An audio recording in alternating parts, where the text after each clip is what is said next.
नमस्कार। आज हम कक्षा 12वीं की पुस्तक समकालीन विश्व राजनीति के अध्याय 1 युद्ध का दौर तथा गुट निरपेक्ष आंदोलन के भाग 1 पर बातचीत करने जा रहे हैं।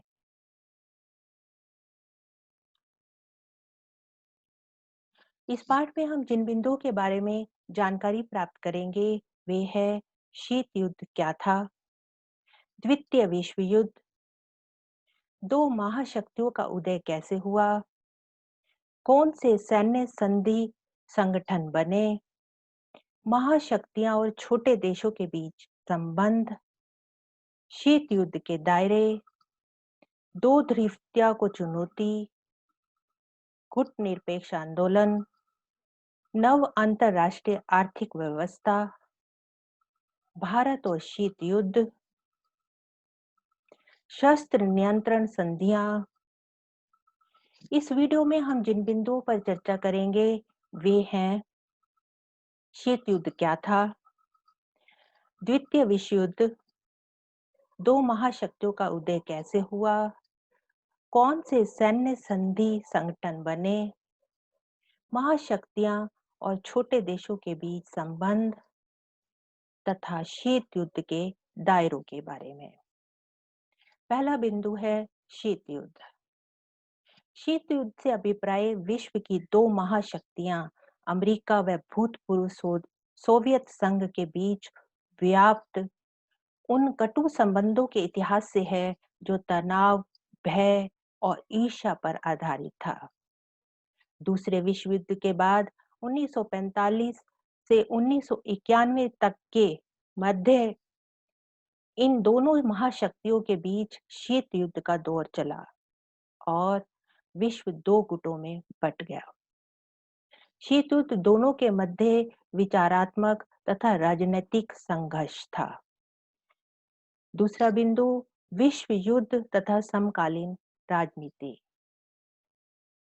प्रथम विश्व युद्ध 1914 से 1918 तक चला और द्वितीय विश्व युद्ध 1939 से लेकर 1945 तक चला तथा द्वितीय विश्व युद्ध के बाद से अब तक की सारी वैश्विक घटनाओं का अध्ययन समकालीन विश्व राजनीति के अंतर्गत आता है। द्वितीय विश्व युद्ध में दो गुट मिले। पहला गुट मित्र राष्ट्र और दूसरा धुरी राष्ट्र के नाम से जाना जाता है। मित्र राष्ट्रों में सोवियत संघ, फ्रांस, ब्रिटेन और संयुक्त राज्य अमेरिका आते हैं, जबकि धुरी राष्ट्रों में जर्मनी, जापान और इटली आते हैं। तीसरा बिंदु है दो महाशक्तियों का उदय। द्वितीय विश्व युद्ध के पश्चात दो महाशक्तियों का उदय हुआ। पहली पूंजीवादी विचारधारा का प्रतिनिधित्व करने वाले संयुक्त राज्य अमेरिका और दूसरी समाजवादी विचारधारा का प्रतिनिधित्व करने वाले सोवियत संघ का। अपने प्रभाव को बढ़ाने के लिए दोनों ही महाशक्तियों ने विभिन्न देशों के साथ कई संधियां की। चौथा बिंदु है सैन्य संधि संगठन। सैन्य संधि संगठन में हम दो गुटों पर बात करेंगे, अमेरिका और सोवियत संघ पर। अमेरिका ने 1949 में नॉर्थ अटलांटिक संधि संगठन बनाया जिसे नाटो का नाम दिया गया। 1954 में ही दक्षिण पूर्वी एशिया संधि संगठन सीटो को अमेरिका ने गठित किया। 1955 में मध्य संधि संगठन सेंटो को अमेरिका ने बनाया। सोवियत संघ ने 1955 में वार्सा पैक्ट बनाया। पांचवा बिंदु है महाशक्तियां और छोटे देश। अपना प्रभाव क्षेत्र बढ़ाने के लिए तथा छोटे देशों से प्राप्त अन्य लाभों को देखते हुए महाशक्तियां छोटे देशों के साथ संबंध रखना चाहती थी तथा छोटे देश भी सुरक्षा, हथियार और आर्थिक मदद की दृष्टि से महाशक्तियों की मदद लेना चाहते थे। इसलिए दोनों शक्तियों के बीच रक्त रंजित युद्ध के स्थान पर प्रतिद्वंद्विता तथा तनाव की स्थिति बनी रही। जिसे शीत युद्ध कहा गया। महाशक्तियों को छोटे देशों से क्या लाभ हो सकते थे? महाशक्तियों को छोटे देशों से कई तरह के लाभ हो सकते थे, जैसे महाशक्तियों द्वारा छोटे देशों से प्राकृतिक संसाधन प्राप्त करना, छोटे देशों से भू क्षेत्र प्राप्त करना, ताकि महाशक्तियां वहां अपने हथियारों और सेना का संचालन कर सकें, उनकी जमीन पर सैन्य ठिकाने स्थापित करना और उनसे आर्थिक सहायता प्राप्त करना आदि।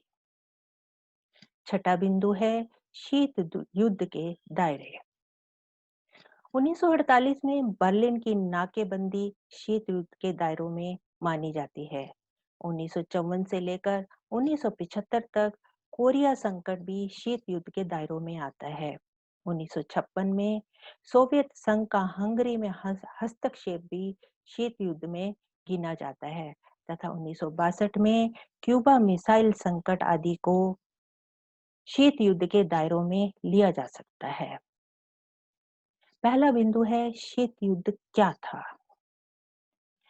दूसरा, द्वितीय विश्व युद्ध। तीसरा, दो महाशक्तियों का उदय कैसे हुआ। कौन सी सैन्य संधि संगठन बने।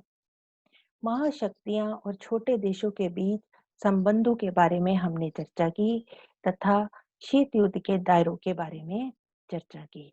इस पाठ की पाठ्य सामग्री निम्नलिखित लिंक पर उपलब्ध है। अगली वीडियो में पाठ के अगले भाग की चर्चा करेंगे। I hope you enjoyed the lesson.